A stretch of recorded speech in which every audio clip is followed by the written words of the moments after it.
Assalamualaikum warahmatullahi wabarakatuh. Perkenalkan, nama saya Arya Aki Fitriansyah dari R12 dengan NIM terakhir 079. Di sini akan membuat video perpajakan 2 tentang PPh pasal 23 pada jasa dan PPh pasal 26 pada wajib pajak luar negeri, dengan dosen pengampu saya dalam mata kuliah perpajakan 2 yaitu Bapak Dr. Wirmi Eka Putra sebagai dosen pengampu. Pengertian: ketentuan dalam pasal 22 Undang-Undang PPh mengatur pemotongan pajak atas penghasilan yang diterima atau diperoleh wajib pajak dalam negeri dan bentuk usaha tetap yang berasal dari modal, penyerahan jasa, atau penyelenggaraan kegiatan selain yang telah dipotong PPh pasal 21. Pemotong PPh pasal 23 adalah pihak-pihak yang membayarkan penghasilan yang terdiri dari badan pemerintah, subjek pajak badan dalam negeri, penyelenggara kegiatan, badan usaha tetap, BUT, perwakilan perusahaan luar negeri lainnya, orang pribadi sebagai wajib pajak dalam negeri yang telah mendapatkan penunjukan dari Direktorat Jenderal Pajak untuk memotong pajak PPh pasal 23. Subjek pajak PPh pasal 23 adalah yang menerima atau memperoleh penghasilan yang berasal dari modal, penyerahan jasa, atau penyelenggaraan kegiatan selain yang telah dipotong PPh pasal 21.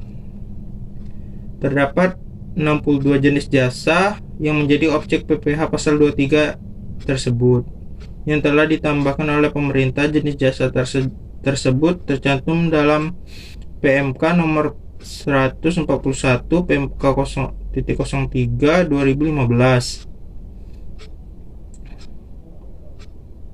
PPh imbalan sehubungan dan jasa teknik, jasa manajemen, jasa konstruksi, jasa konsultan, dan jasa lain yang selain jasa yang telah dipotong PPh pasal 21.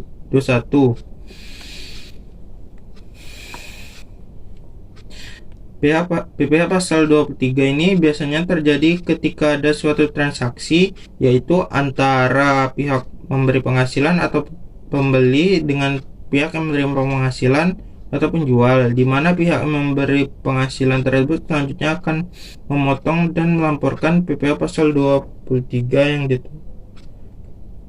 perhitungan tarif PPh pasal 23 atas jasa, yaitu 2% dikali bruto.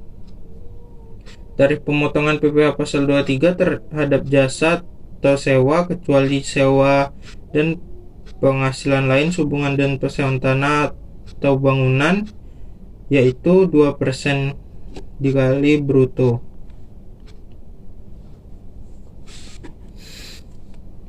Contohnya akan saya taruh di sini. Dalam hal wajib pajak yang menerima atau memperoleh penghasilan tidak memiliki NPWP, besarnya tarif pemotongan adalah lebih tinggi 100%. Jadi akan 2 kali lipat dari yang memiliki NPWP. Dapat dibuktikan oleh wajib pajak antara lain dengan cara menunjukkan kartu NPWP. Penghargaan, bonus, dan sejenisnya sehubungan kegiatan dan penghargaan oleh wajib pajak badan termasuk badan usaha tetap dikenakan pemotongan PPh pasal 23 sebesar 15% dari jumlah bruto. Maaf, tadi ada salah. Perhitungan PPh pasal 23 atas hadiah. PPh pasal 23 atas hadiah ini 15% dikali bruto.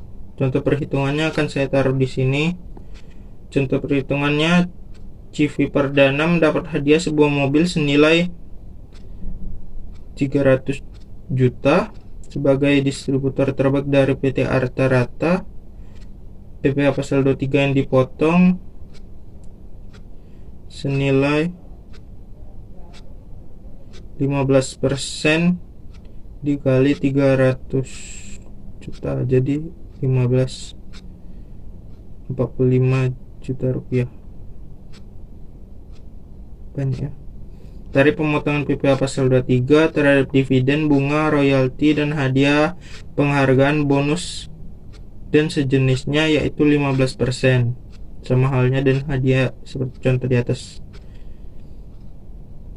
Selanjutnya, pengertian PPh pasal 26 yaitu tentang wajib pajak luar negeri, baik orang pribadi maupun badan selain bentuk usaha tetap BUT.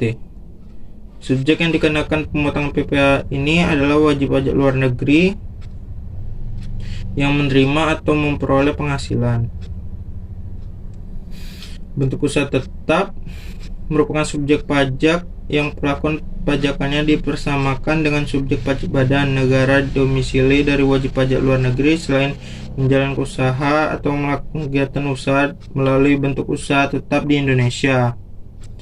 Tarif umumnya adalah 25%, namun jika mengikuti tax treaty atau perjanjian penghindaran pajak berganda P3B, maka tarif dapat berubah sewaktu-waktu. Perhitungan PPh pasal 26 akan saya taruh di sini. Pemotongan pajak berdasarkan tentuan pasal 26 ini bersifat final dan wajib dilakukan oleh badan pemerintah, subjek pajak dalam negeri, penyelenggara kegiatan, BUT, bentuk usaha tetap, perwakilan perusahaan luar negeri lainnya, pembeli yang ditunjuk sebagai pemotong PPh pasal 26. Sekian dari saya. Assalamualaikum warahmatullahi wabarakatuh. Terima kasih.